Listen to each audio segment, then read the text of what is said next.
The Canadians fight like wild men. They attack in the dark. They attack in the rain. They do not stop for casualties.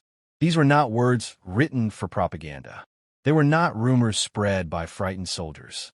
These were official observations taken directly from German field reports during the Second World War.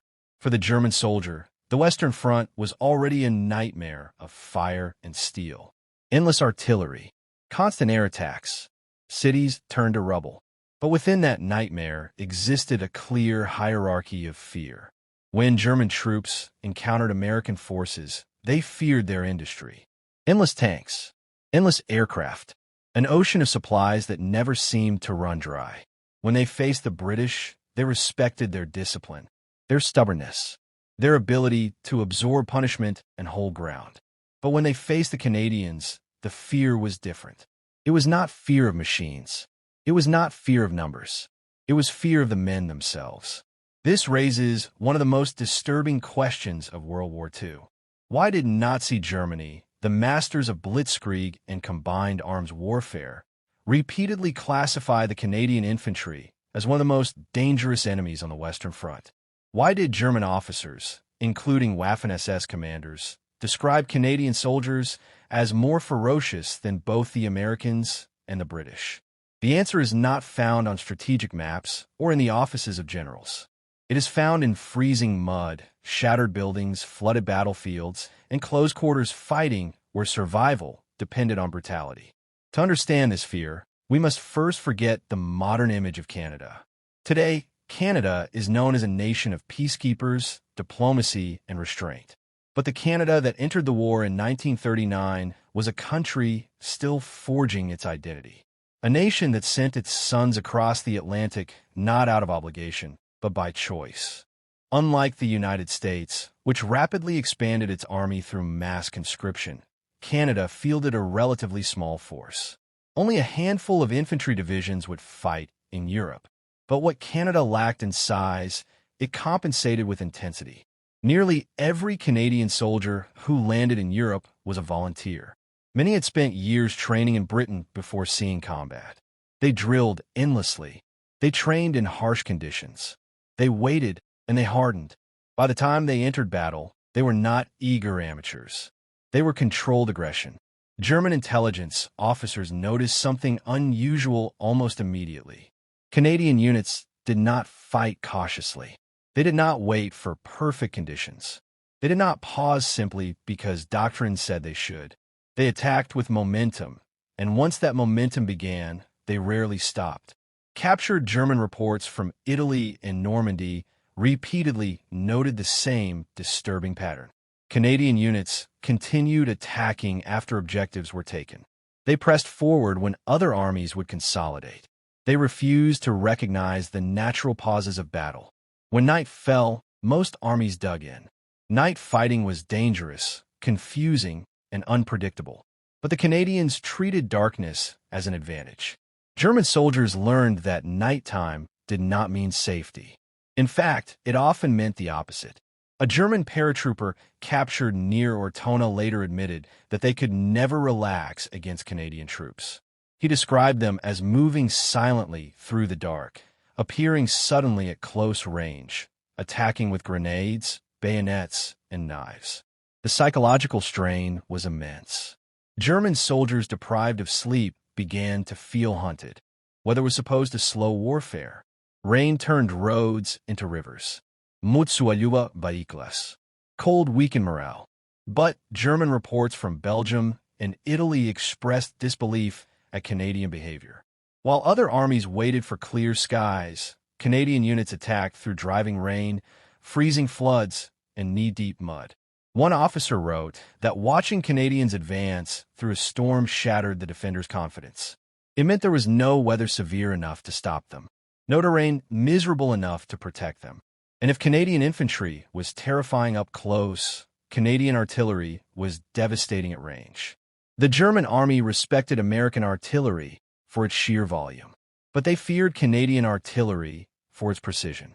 Canadian gunners inherited hard-won lessons from World War I, where they pioneered counter-battery fire and coordinated barges. They did not simply bombard an area. They choreographed destruction. The creeping barrage became a signature of Canadian attacks. Artillery fire advanced forward in exact synchronization with infantry movement. For German defenders, this meant there was no moment to recover, no pause between shelling and assault. The instant the explosion stopped, Canadian soldiers were already in the trenches. One German field report warned its troops, "If the shelling stops, do not stand up. They're already here."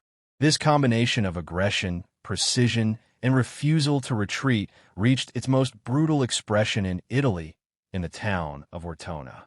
In December 1943, German paratroopers turned Ortona into a fortress.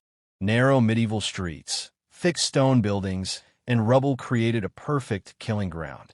Snipers controlled every road. Traditional assaults failed, so the Canadians adapted.